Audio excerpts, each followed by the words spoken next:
Olá, boa tarde. Você acompanha agora notícias do Brasil e do mundo. A enxaqueca é uma das doenças mais incapacitantes do mundo. Aqui no Brasil, 31 milhões de pessoas sofrem com o problema. Segundo a Organização Mundial da Saúde, o distúrbio é uma das principais causas de ausência no trabalho e queda de produtividade. O estresse causado pela pandemia também contribuiu para o aumento recorrente das crises.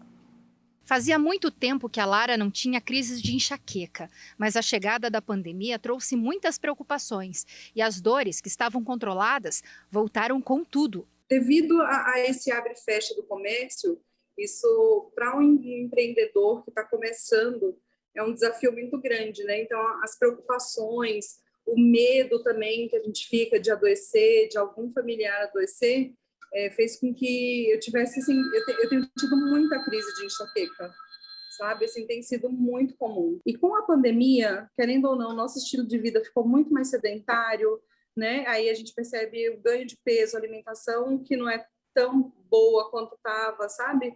Então isso fez com que essas crises voltassem, isso atrelado à preocupação do momento que eu tenho vivido. A Lara sofre de um distúrbio que afeta milhões de brasileiros, que como ela também sentiram um agravamento nas crises durante a pandemia. Segundo especialistas, fatores como a ansiedade, estresse, mudança na rotina, somados com o medo do coronavírus e o isolamento prolongado, tem causado aumento na frequência e na intensidade das dores de cabeça. A verdade é que todo esse estresse, né, a mudança do hábito, o trabalho em home office,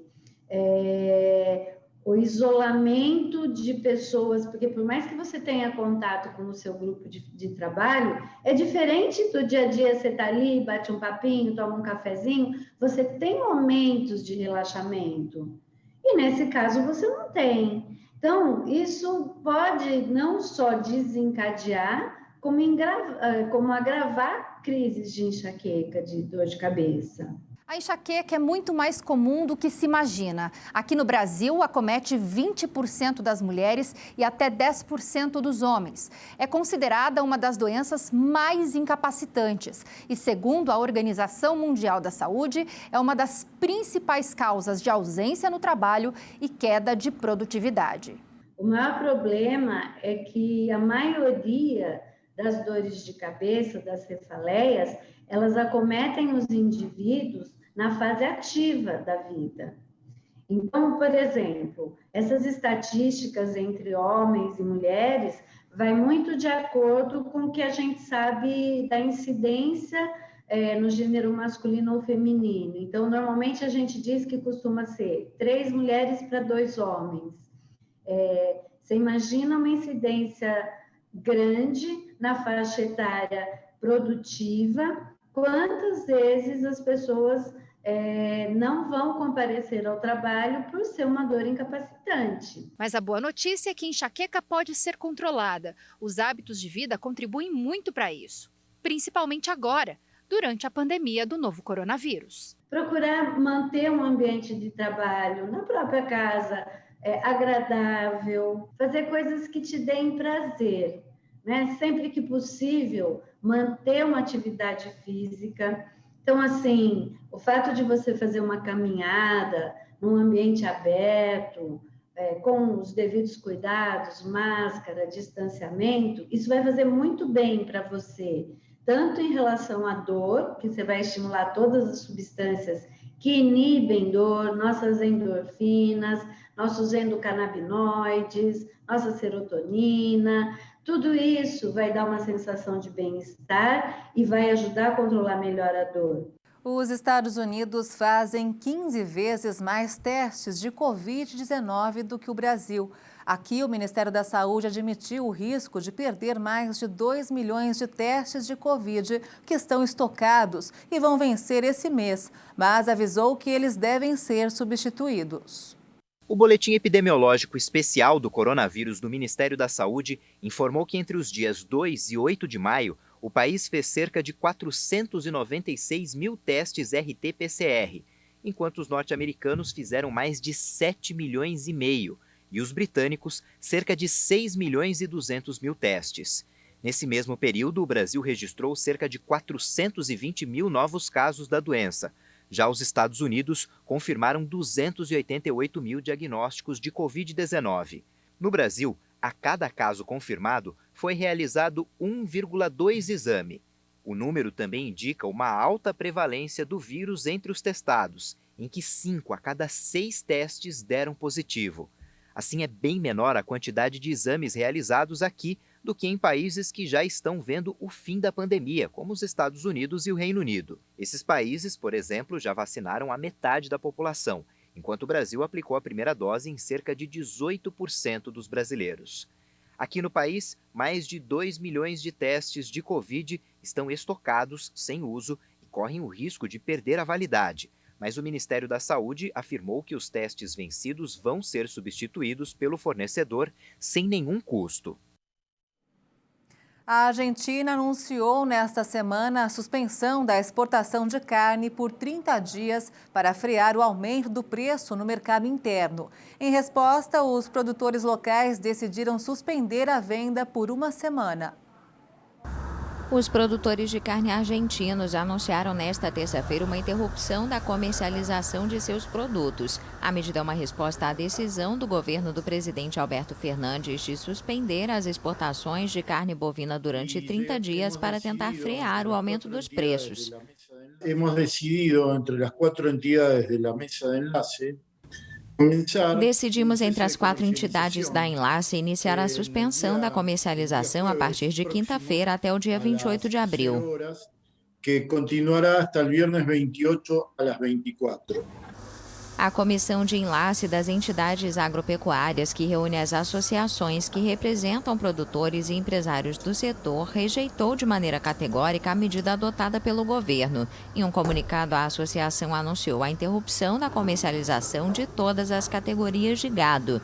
Fernandes justificou nesta terça-feira a decisão, dizendo que o tema da carne saiu de controle. A Argentina é o 4º maior exportador mundial de carne bovina, atrás de Brasil, Austrália e Índia. A interrupção das exportações é uma tentativa de conter o forte impacto da alta dos preços dos alimentos no índice de inflação da Argentina, um dos mais elevados do mundo. Algemas que prendiam os tornozelos dos escravos junto com retratos de um casal holandês que enriqueceu com a escravidão no Brasil estão em exibição em uma exposição em Amsterdã sobre o passado colonial da Holanda. Objetos de tortura junto com pinturas de Rembrandt de famílias enriquecidas graças ao trabalho escravo no Brasil. Estas são algumas peças expostas no Rijksmuseum de Amsterdã. A população holandesa conhece bem a parte colonial de seu país, mas desconhece seus laços com a escravidão. O Rijksmuseum decidiu que quer apresentar a história da Holanda, uma história mais completa do que a que apresentamos até agora. Achamos que o passado colonial é um elemento importante em nossa história nacional. Por isso era oportuno, como não havia sido feito antes, apresentar uma exposição sobre a escravidão. A exposição do museu retrata 10 pessoas, entre fazendeiros holandeses e escravos no Caribe, Brasil, Ásia e África do Sul. O museu quer reabrir o debate sobre o período colonial no país, que nunca se desculpou formalmente pelo papel no tráfico de escravos. Esperamos que a exposição leve a uma discussão mais aprofundada e a ouvir uns aos outros. Esse é um dos objetivos da nossa mostra, dar mais informações sobre esta história para que haja uma conversa mais clara. O museu decidiu ainda adicionar informações adicionais a 80 objetos em sua coleção permanente para destacar e explorar os laços ocultos com a escravidão. A Holanda tinha 7 colônias no Caribe, incluindo Suriname e Curaçao. O país europeu também dominou a África do Sul e a atual Indonésia, considerada uma fortaleza no século XVII da Companhia Holandesa das Índias Orientais. A exposição poderá ser vista online, já que os museus estão fechados por causa da pandemia de Covid-19. E você vai ver ainda nesta edição, pesquisa revela como anda o otimismo dos empresários em 2021. E ainda, bailarina volta ao hospital onde foi curada de um câncer para agradecer e incentivar crianças que estão em tratamento. Os detalhes você confere daqui a pouco. Até já!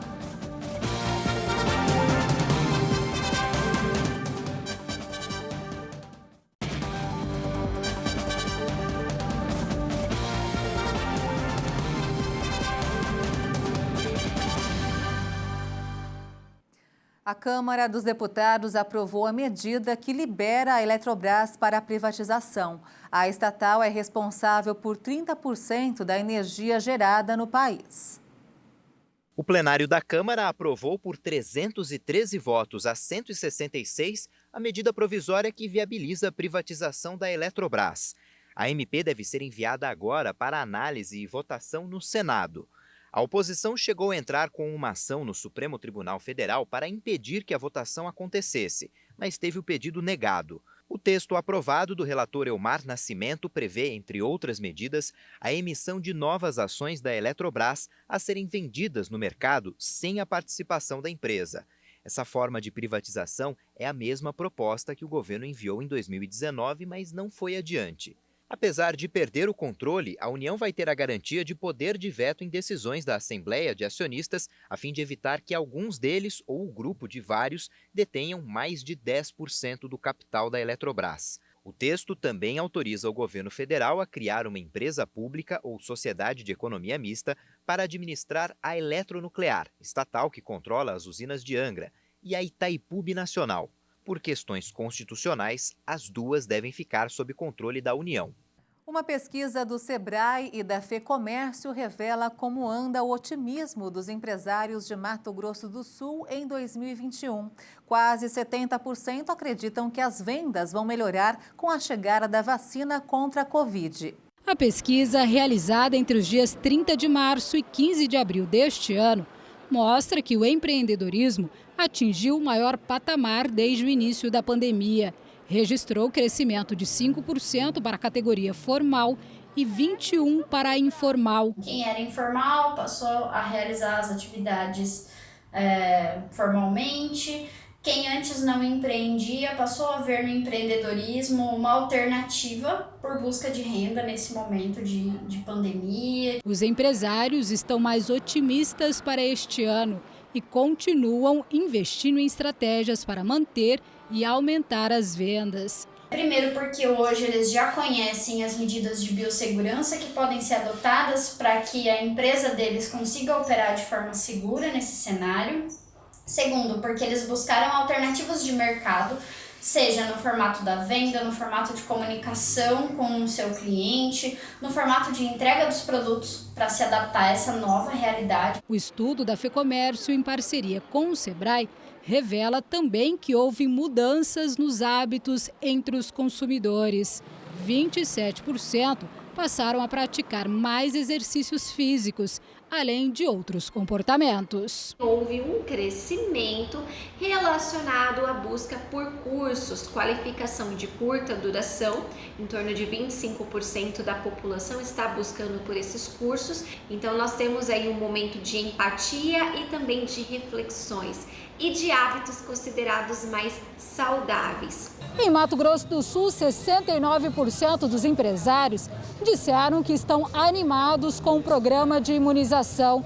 De acordo com a pesquisa, os principais mecanismos responsáveis pela retomada da economia no estado são 20% a vacinação e 16% o acesso das pessoas ao crédito. Nós temos que 33% da população do estado de Mato Grosso do Sul está buscando um equilíbrio financeiro ou está tendo uma preocupação maior com as questões orçamentárias. Então está se planejando mais nesse quesito orçamentário.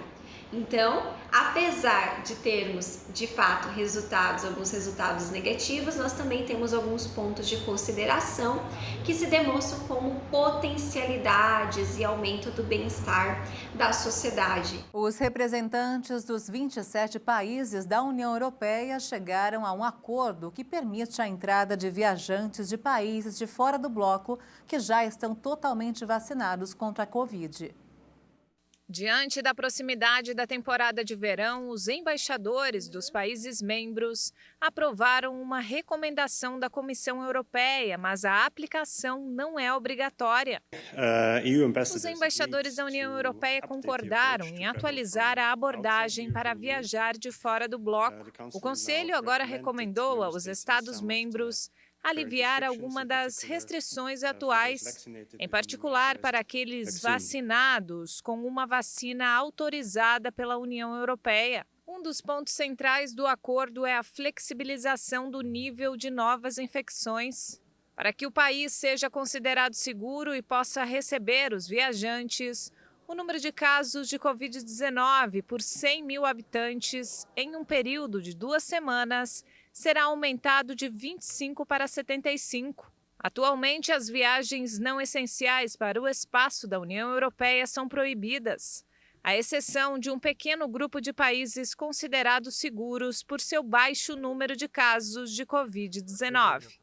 Os Jogos Olímpicos terão quase o dobro de médicos voluntários para a realização do evento, de acordo com o comitê organizador.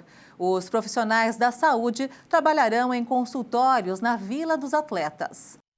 É grande a incerteza da realização dos Jogos. A maioria da população japonesa segue contrária às competições e se manifesta através de protestos, petições e declarações. E como resposta à baixa adesão dos japoneses, o Comitê Olímpico Internacional anunciou que 395 médicos se voluntariaram para atuar no evento. O número impressionou a organização, que tinha aberto 200 vagas. O candidato deveria ser médico desportivo certificado, licenciado há mais de 4 anos e ter frequentado o curso da Associação Desportiva Japonesa. Os selecionados serão credenciados e prestarão atendimentos na Vila dos Atletas e nos locais de competições. Com a vacinação a passos lentos, o governo japonês decretou estado de emergência até o dia 31 de maio, com a expectativa de frear o avanço do vírus.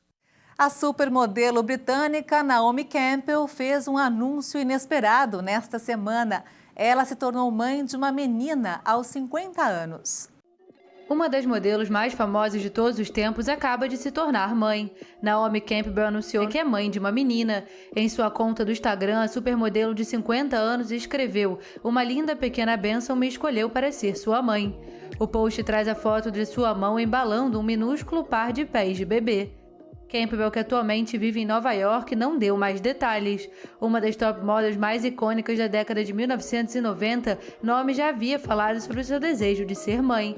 Pensa o tempo todo em ter filhos. Ela fez a declaração para a revista Evening Standard em 2017 e à época acrescentou: "Do jeito que vai a ciência, acho que posso fazer isso quando eu quiser."